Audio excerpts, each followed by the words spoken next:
Hello, I am Donnie, and I am the cute one. And I am Chelsea, and I am the cute one. TGIF, cuties. TGIF, our first TGIF of 2025. Can you believe it? Can you believe it? And I feel like this all the time with headphones. It's a little bit because you know how I am when I watch things I like. I want to be that person. Like when I saw Spider-Man, I wanted to climb the walls, etc. Sure. So when I wear headphones, I always feel like the delicious dish. But in the sweater specifically, I really feel like it's the delicious dish. Sweaty balls. How was your Christmas? How was your New Year's? I really feel like you and I took a little bit of a break from each other because I, spoiler alert, have been losing my goddamn mind between winter break and now just snow day after snow day. And then you were working, as is tradition, going home. We really haven't chatted. You know what? I hated it because you, whether it's personal or just planning our business, we do speak throughout the whole day, every single day. So then when I stopped working for all those events and wasn't speaking to you, it like let me subconsciously become a recluse. So then like I wasn't talking to anyone. Where Kendrick would repeatedly tell me like, I feel like you stopped talking to me. And I was like, well, I did. But I stopped talking to everybody. That's a wild Kendrick impression, by the way. You just gave him the Don Hadfield impression. Who I also used to give to Quinn, and now I'm giving to Kendrick. Anyone that, like, I put as in the wrong in my head. Even though what he was saying was right. I don't like to be told what I'm doing wrong. I understand. Yeah. Thank you. My Christmas was lovely. I don't know if you've noticed, but my outfit today, I received the best Christmas present from my mom this year. It's from Fabletics, which I finally did somehow hack the code to get out of that Fabletics subscription service. They make you like give a blood oath, sign away your firstborn, but I did it. But now I'm back in the game because look at this, Donnie. It's a zippered onesie with a hood, fleece-lined, part of the Khloe Kardashian collection. I've been living Wow. I didn't know Khloe was on Fabletics, first of all. How come the only men I have to choose from are Kevin Hart, but all the women in the world are on Fabletics? I don't know. It's not fair. But I do love Kevin Hart. I'll wear whatever he tells me to wear. Even his face has a seat. Happy New Year, everyone. We're New back. Year, same us. I have other things I want to talk about, though. The holidays are over. This is a new year. Okay. I've been experiencing a lot of firsts, Chelsea. First of all, I use the C word as a derogatory term for the first time because I've only ever used it to lift women up in the past. One thing about Donnie is he is someone who's going to lift women up. He uses his platform each and every week to specifically lift up women, not call them ugly, not call them dumb, not wish they had a different haircut. Our feminist icon, Donnie Hadfield. That's me. So actually, no, I lied right from the get-go. I did use it in a derogatory way during Christmas in front of my parents, and my mom famously hates the C word. But I was telling her stories of... This is going to sound like it's about who I'm about to say, but I promise we're leading to something else. Okay. I was telling them stories about your daughters.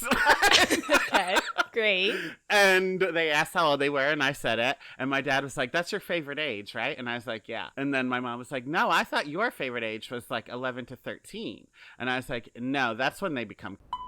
And then they both, like, listened just like I was telling a story. And then after a few seconds, they both looked and said, Dawn! And I was like, oh, sorry. I didn't even realize. Pardon moi. Yeah, I never used that word in front of them. But I really used it. That was generally speaking. 11 to 13, that's just facts. But I used it specifically this week because, and I don't want to get into details. I will get heated. This is a comedy podcast. My DMs are open. Twitch's wife, I had to call her it multiple times. You were really going through it on your stories. Full tears. Angry tears on Instagram this week. And angry tears after. I had angry tears at night when I first was talking about it, like, in my personal life. Then the next morning, I did a story about it, and angry tears still came out. I said the DMs are open. If you do send me an opinion that differs than mine, you'll find yourself moved to my general folder without a response back. So the DMs are open, but only if you agree with me. Okay. I don't need to hear there are two sides to every story. That might be so, but there are three sides in this one. My side. The right one. Yeah, exactly. Also, I didn't want to mention this because then it feels like something I'm going to be held accountable for, whatever. But in December, my schedule was truly working 7 a.m. to 11 p.m. Yeah. So I had no time to myself. So because of that, on January 1st, I started riding the Peloton every day for a half hour. You know I like to be productive, Chelsea, but this is a way I can be productive, but it is just for me. Nobody else gets anything from it if I ride the Peloton. It's just my time. So I was telling my therapist this, and she was like, but why January 1st? Like, she wanted to make sure it wasn't a resolution. She wanted to make sure it wasn't, like, secretly tied into weight loss. And I was like, I don't want to tell you. And she said, why? And I said, I am embarrassed. And she said, no, you can tell me. And then I was like, it's because... And then I giggled like that. And then I said, it's because they added a Wicked ride and I wanted to do it. So I did it. And she's like, well, whatever motivates you. I said, thank you, Macy. And thank you, Wicked. And then Peloton instructors are so corny, but in the best way. Like, they know what they're doing. They have youth group energy that they've transcended to somehow infiltrate the popular kids. It's like if youth group kids all of a sudden found themselves to be the Regina Georges overnight. Because they still have that corny energy, and they're still doing all of that, but there is a sinister undertone sometimes. Because they know how to use it. As a weapon. Yes, they weaponize their youth group energy. During Defying Gravity, Cynthia was there saying, unlimited. And then he, fucking Samuel, pedals looking right into the camera in my eyes saying, you are unlimited. I was like, Jesus Christ, sobbing on the bike. Aww. But I like when I cry when I work out because then it feels like a release always. My pits are sweating. My eyes are sweating. Did you ever get into like the Soul Cycle fad of the mid-2000s? Well, Chelsea, I don't work out. I was just wondering because you just said you love to cry during workouts. Me, myself, I never got into Soul Cycle, but I did have many friends join that straight up cult for a few years, and they would come out of that place like the hands of Jesus had just touched their gluteus maximus. Is it still open? I'm sure it is, and it's probably cheap now because Peloton's running everybody out of business. Well, then maybe I do want to take a live class. That's what I'm working up towards. In terms of goals with the Peloton, I do want to work up to where I can take a live class and not feel like I'm an odd man out. Like, I don't have any weight loss goals right now. I don't have any whatever, but I do want to take a live class because I'd love to sob in person. That's a great goal to have. Just me and Allie Love crying. One more thing, since we are on the Wicked brain course. Is that it? Yeah, it's a brain course. Sure. Since we are on the Wicked wavelength is the word I was looking for, but also a brain course. I've officially seen Wicked too many times. And this year first, this is the first time I've ever cut myself off on watching a film because 7, it's not that number I got. You may recall I saw High School Musical 3 13 times in theaters. It's not the number. It's a fact I wish I could forget, but I shan't. It's not about the number. It's about, during my 7th watch of Wicked, I was watching, I was enjoying, and then I realized, wait a second, I don't find Ethan Slater hideous right now. And that, I've been hit too hard, I think. I've been normalized about what this man looks like. Yeah, when you start getting a blind spot for Bach, you've gone too far down the rabbit hole. But it is now available to stream and on our secret website. So my daughter saw Wicked for the first time. We did have to break it up into 2 viewing experiences. Okay. The first half, the first day, and then I felt vindicated. We got to that one song where it was the same song I had turned to you in the theater and said, this is a lot of singing. And both of my daughters were like, maybe we can finish it in the morning. So something genetic is happening there. But they are children, so I don't know if you should feel validated.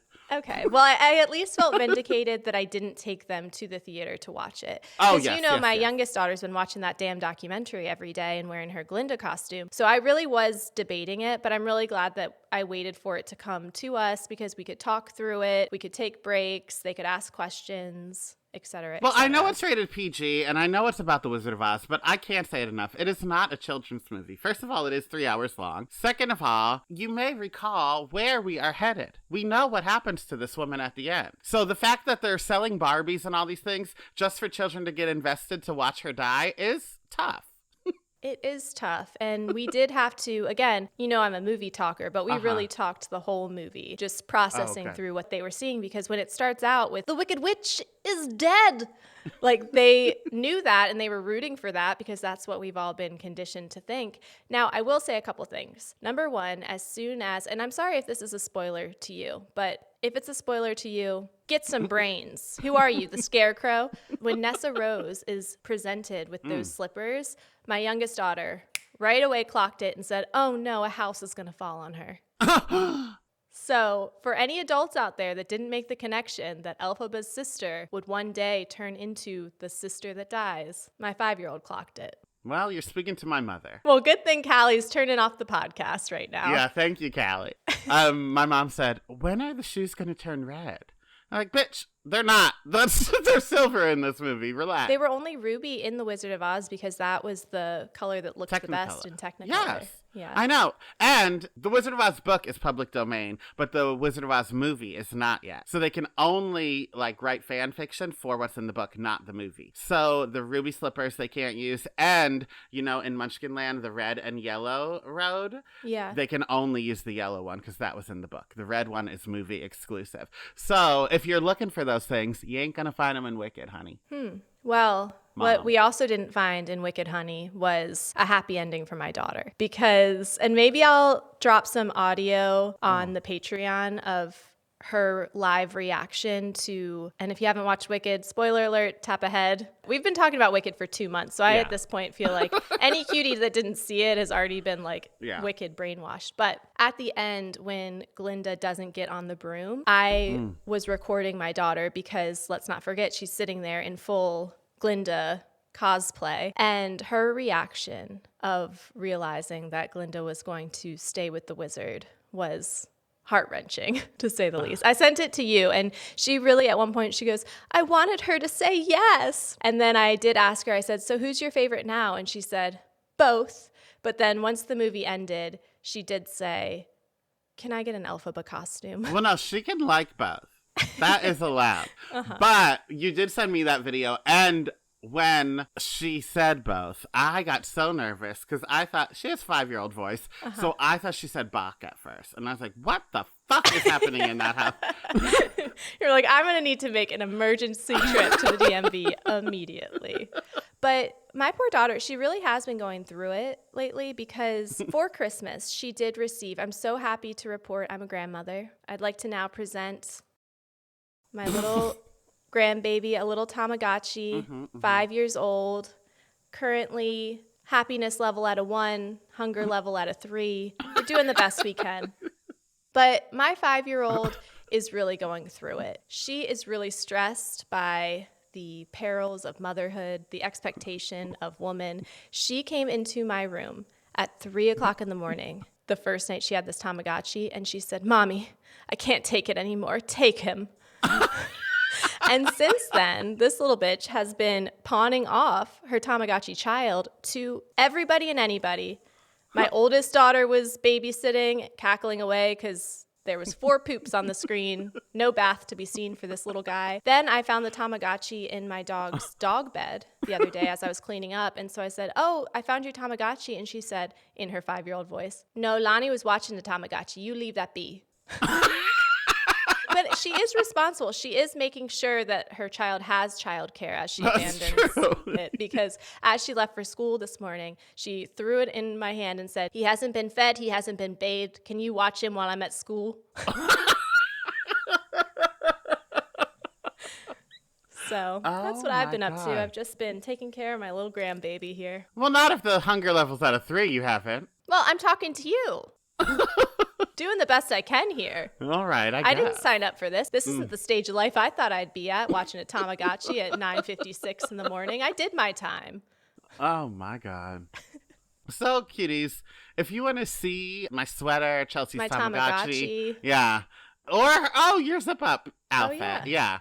That's all on YouTube. So go there, like, comment, subscribe. I think we're halfway to getting the number of people we need to start making money there so we can stop begging you for money on the podcast because we'll be getting it on YouTube. We'll still nudge you for money here, but we won't beg anymore. We won't be going full, please, sir, may I have some more?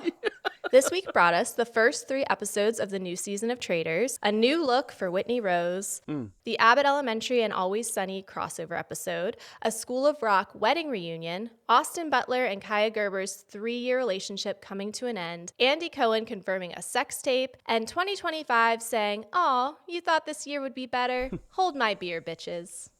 First of all, 2025, no one thought this year would be better, so you don't need to prove it. We already knew. Please just relax. Also, when I first saw that Whitney Rose makeover or new look or whatever, I truly, not being funny, I thought it was Robin. It's jarring how different she looks. And then it makes me wonder if she is doing the thing that the Kardashians do, where every time one of them bleaches their hair, that means that they've just gotten like a nose job or a chin implant because they look different. And you're like, oh, it's because of the hair. So I'm like, is something going on there that we needed the exact color of a penny on your head? Well, the cheeks look fuller as well, because that's why I thought it was Robin. Not that Robin has full cheeks or anything, but she does not have the same bone structure as Whitney Rose. So in that video on Watch What Happens Live, where she does the like transition, the first one when she's in her pajamas or whatever, I honest to God thought it was Robin. I just assumed she was there to cover the Traitors. She is also in Lisa Barlow level self-tanner, which I don't think we've seen from her, and it's teetering.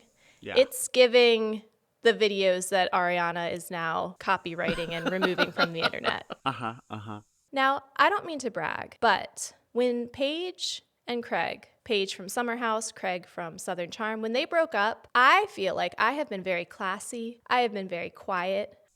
But I need to rant because some of you are being fucking weirdos out here on the internet. And I'm glad you're ranting, Chelsea, because I just want to say my DMs are open to call Twitch's wife. So come on in. Come and knock on my door. Call Twitch's wife a.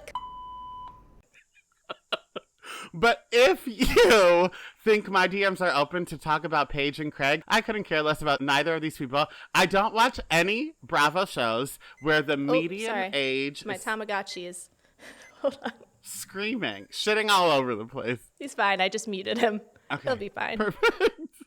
Wait, does she mute it? Because maybe that's why she came to you at 3 a.m. if it was beeping. No, it was not beeping. It's just she is an anxious child. And I think that the responsibility of motherhood was thrust upon her in a way she wasn't quite expecting from this little gotchi. Oh, that's incredible. So my DMs are open if you want to call Twitch's wife.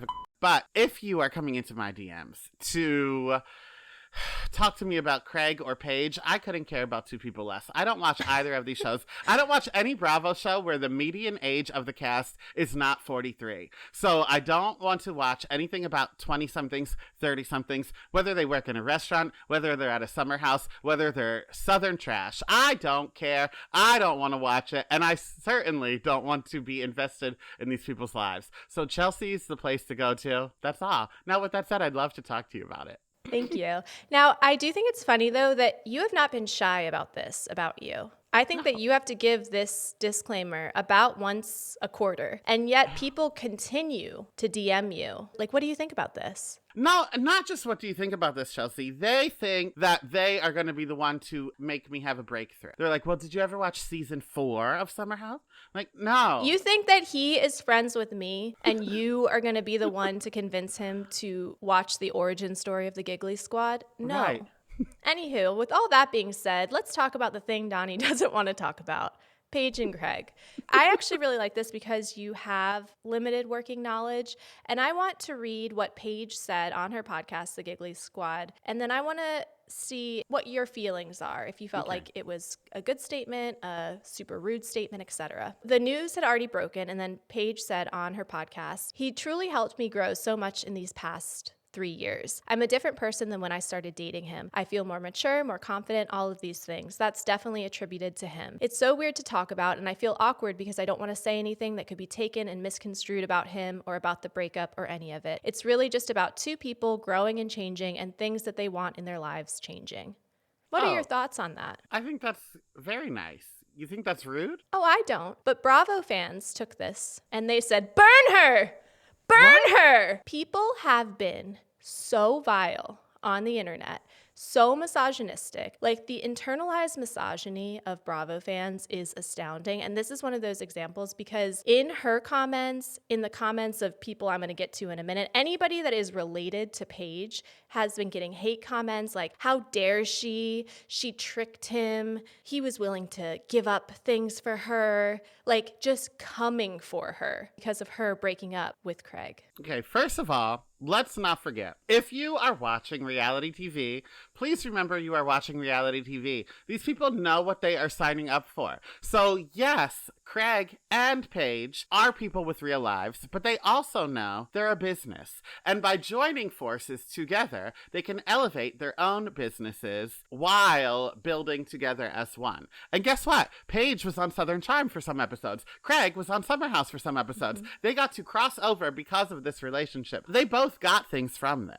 Yes. It's also wild because when Paige was on Southern Charm, when Craig was on Summer House, all of the conversations they had on screen about their future, Paige always said, my life is in New York. I don't want to move to the South. I'm really happy and content here. And I think it's an example of, and we talked about in our Four Christmases episode, I talked about how I hate the trope that women in the media are portrayed as wanting to be child-free until all of a sudden they see a baby and, oh, I want to have babies now. Like, you'll change your mind. And I don't think that Paige has talked about being child-free, but it's the same thing of like, she has been telling all of us and Craig where her priorities are, that she likes being in New York. She likes her career. She's doing really well. Giggly Squad is so wildly successful. And yet I think the audience was like, well, surely eventually she'll move to South Carolina and become a homemaker and help Craig out with his sewing. It's like, what do you want from her? What I want from her, now that she doesn't have to appear on Southern Charm, is for her to be on Trader Season 4. Because no one is going to work that Scottish chic outfit as well as she's going to. No. Also, if we're manifesting, now that I don't have to worry about immediately her logging on and me saying, I hate your boyfriend, Paige, I'm once again asking, please come on our show. I really think that you would be an iconic guest and we would really vibe. So please. And if you want to talk shit about your ex-boyfriend now, I'm your gal, because now comes the part where I would like to remind all of the Bravo fans a fun little fact about men on Bravo. Just because Craig is arguably the least toxic on Southern Charm does not mean he's not toxic. I am once again reminding everybody, when he went live twice during the pandemic with Tommy Lahren, when he refused to say Black Lives Matter, when he normalized conspiracy theories, when he said vaccinations make you walk backwards, which now weirdly Andy Cohen on Watch What Happens Live is making like a quirky little like, isn't he so silly? Let's not normalize that, Andy Cohen. Jesus Also, Christ. let's not forget that what's wrong with my sewing? That happened during a time where Craig was being supported by his girlfriend, Naomi, who was going to school full-time, working full-time, and Craig was sitting around pretending to sew with his sewing machine right in the middle of the living room, pretending that he passed the bar exam. So, Bravo fans, get your shit together. And you decided to go the toxic, like, moral route, Chelsea. I'm just going to say this. You don't have to find someone on a cast attractive. It's okay to say this show doesn't have any hot men. That's why you won't watch Mormon Wives. Exactly. The women of Bravo are beautiful. They're stylish, they're chic, they look great. And I think we want the men to be equal to that. So we try so hard and we say, oh, he's so hot. We do the 50 hottest men of Bravo every year on all these different Instagram accounts. There aren't 50 hot men on Bravo. We don't need to do March Madness with the men of Bravo. There's about 4 that are fairly attractive. Let's just throw those 4 in a barrel and see who lives. Because this man is not hot. My friend said to me, she's like, I know Chelsea's going to send me the Tommy meme or whatever of when they did that Instagram live, but I just find Craig so attractive. And I was like, Tommy aside, he is ugly. I wouldn't say he's ugly, but I think for me, I've always had his number because he is a Delaware lax bro. Because also, let's not forget, Craig is not Southern. I know that he wants to cosplay a Charleston bro.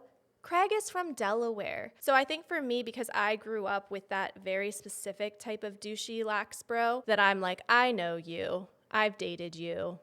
no, you're a piece of shit. But now there's people caught in the crossfires because then Marcelo Hernandez from Saturday Night Live, there were then rumors that Paige was cheating on Craig with him. So she texted him, hey, there's a rumor that you're my boyfriend. I loved this. His response was, fuck yeah, which I think that's funny. But then he started sharing with her screenshots of all of the hateful messages that he was getting. And Paige on her podcast said, this is so embarrassing. And no one involved was defending me, which I found interesting. Craig didn't say shit until finally he took to his stories this past week looking like Danny fucking Tanner, sitting on a front porch with a cardigan, being like, guys, it's okay. I'm gonna be okay. And this is just an example of like the juxtaposition of how she's being treated versus how the media is writing about him. Conover, who put on a brave face for the video, went on to reveal that the split occurred right before the holidays, which left him shocked. But he said it's time to start getting out there and living his life. Like, okay, he's gonna be fucking fine. Everybody that's so worried, he's gonna be fine. So that's all I have to say about that. Team Paige. Forever. Forever and always. Even when she joins the Traitors. Unless she's against Big Brother people I like, then I'll be torn. So let's get into the Golden Globes. Something that riled me up this week, Chelsea. Craig had you riled. Here's me. Well, let's start with the positive. Nikki Glaser was an incredible host. Incredible. I do think we should have a term limit. I don't love that they already asked her back for next year. I do think we should be alternating who these hosts are, but maybe 2 years and then a break, and then 2 years and then a break. I think also they're just really having a hard time finding anybody that wants to do it. Yeah. So she went on Howard Stern to do her list of jokes that didn't make the cut. And my favorite one was she looked around and she said, look at all of us here united under one cause, to leave before Dax Shepard corners us and asks us to be on his podcast. I think that could have been in there. I There was loved no it. reason to take that out, yeah. Now, before the show even started, the biggest win of the night for me was that engagement ring on Zendaya's finger. And now different sources have come out and said, like, yes, it was an engagement ring, but as soon as I saw it, I knew. I said, I don't care who wins tonight. We all won. We're all winners in matters of the heart. She's engaged to Tom Holland. Yes.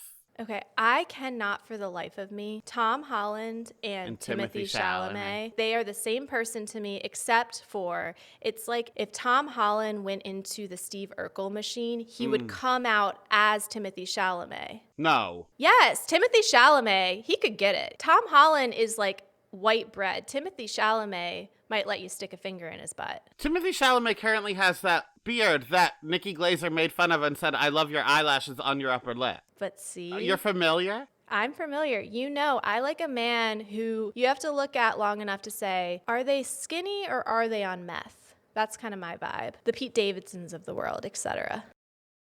Okay. You're right about the Steve Urkel machine. You just did it the wrong way. I've been rewatching The League. This isn't going to mean anything to you, but in the EBDB machine, we would not be connected at all. What's good to know, though, is if we ever get our hands on the Steve Urkel machine, we can just find one. I mean, you're married, but we can find one man and just keep sending them in, and then you fuck them and then send them in. I fuck them back and forth, back and forth. Yeah, we just have to Love hope that the Michael Ian Black thing doesn't happen where he turns into a fly or whatever. Not Michael Ian Black. You know who I'm talking about. The wizard. So, Malcolm. No. Oh, no, that was his character in Jurassic Park. What the fuck is that guy's name? Jeff Goldblum. Jeff Goldblum, of course. He's just not a Jeff. He's not. He's not a Malcolm either, but that's okay. So those are our winners, True Love and Nikki Glaser. The biggest loser of the night, unfortunately, was Wicked, even though they gave them that fucking fake award for, like, best... Box office something, right? Like, you made that up just because it made money, and you didn't want them to go home empty-handed. Now, people online are saying that the second part is what they're saving their awards for, but if the first part is good, why wait? That's so stupid. It got me to like a musical. My God. Make up an award for that. I know. Best movie that made Chelsea give a shit about singing. Plus, I know that, like, there is character development and whatever in Act 2, but, like, as far as Ariana goes, we saw her be a bitch in the beginning of this movie and then, like, have a change of heart and be nice by the end. She's already going to be nice in Act 2, so we're not going to have that journey for her. So, like, in Act 2, she might be doing a good performance, but it is not versatile. But also, with that logic, you're always waiting for something to be better before you give it an award, or maybe it just gets an award for both if it's great for both. I'm pissed. But if Amelia fucking Perez wins Best Oscar over Wicked, I might rip my hair out. But you haven't seen it. No, I haven't. Have you? No, but I'm not I've seen shouting it out clips. by name. But here's why I'm shouting it out by name, Chelsea. Number one, it's not Wicked. Number two, I've seen people from the Mexican community and from the trans community say they are against this movie. So now I feel like as an ally, I have to be against it as well. I see. So you're calling me a bigot. Mm-hmm. Xenophobic and transphobic. I'd like to now take this time to say I'm listening, I'm learning. Thank you. Now, our top 5 actresses were Cynthia, Demi Moore, Zendaya, fucking Mikey Madison, don't get me started, and the lead of Amelia Perez. And I was actively rooting for anyone except Mikey Madison and Amelia Perez. So out of those other 3, I would have been happy with any of Best Actress, but Demi won. So I'm thrilled for her. First award ever in her life. I couldn't believe it when she said that. Now, I don't think I'll ever see that movie. I really want to. If it ever airs on CBS with all the gross parts cut out, I'll watch it. Plot-wise and performance-wise, I think I'd love it. I just can't watch a girl crawl out of someone else's bed. That's too much for me. I've been debating because Dr. Bald has really been pushing and saying, I really think you're going to like it. But let's not forget, he also said that about fucking Malignant, where I was sobbing it's at very the end. much same vibes in terms of growth. The Challengers only won 1 award, Best Score. So I am upset Zendaya didn't win. I am upset it didn't win Best Movie, but I am not upset. If it's going to win anything, I've jerked off to the score so many times. Why not give it an award? You know, you really do have a creative brain, Donnie, that you are able to have an immersive experience just by some musical notes associated with something that once got you hard. I don't know what to tell you. One time I took a jerk-off video with that music in the background, and then I turned all my Alexa lights to red, and I took a video for someone with that music in the background. My best work to date. My best solo work to date. So that's that. I don't know how to respond to that. I'm proud of you. Maybe we'll put it on the Patreon. No. The Bear only won 1 award, which I am thrilled about. I feel like we are on our way to almost shove it out of the comedy category. It won't steal from comedies anymore. Jeremy Allen White was the sole win, but that means it didn't win Best Actress. It didn't win Best Comedy. Absolutely not. Oh, I think he's so hot. Ew. He'll always be Lip Gallagher to me. I think he looks like Gene Wilder, but Gene Wilder's hotter to me. Gene Wilder looks way too much like my Uncle Paul, so I can never look at him in that way. Okay, I see. Mm-hmm. I feel lighter. I feel like we had a lot to get off our chest this week. Me too, so yeah. Let's move on to the Cutie of the Week. Shall we? My Cutie of the Week is the 2014 Ethan Hawke thriller Predestination, because my God, it's a ride from the beginning to the end. We've got time travel done correctly in the context of the space-time continuum. And good news, Donnie, it's officially 10 years old. So Chelchella 2025, we're coming for you. Predestination. Boo, boo, boo, boo. Oh my God. And the whole cast is British except for him. Jesus Christ. My Cutie of the Week, as always, is 911. Okay. Now, not even really, but I saw a trailer for the new CW show starring Leighton Meester and Luke Cook. Now, when I heard the cast, Luke Cook is fine. He was on Chilling Adventures of Sabrina. But Leighton Meester, I was like, oh, thank God, she's back. Then I saw the trailer, and it's called Good Cop, Bad Cop, about these siblings who don't talk anymore. And she's like a detective, and then her brother becomes one, and they have to work together, but he's not good at his job. So it's a good cop and a bad cop.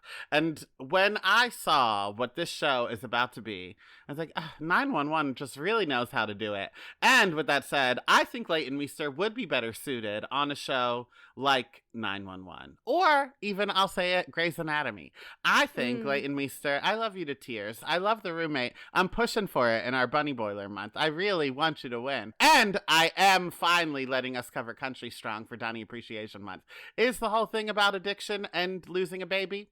Perhaps, but we're going to find a way to giggle through it. Sure. Now, I love you, Leighton, but I think your time as the leading lady has come to an end, and it's time for you to join an ensemble cast. And 911 is just boop, boop, boop.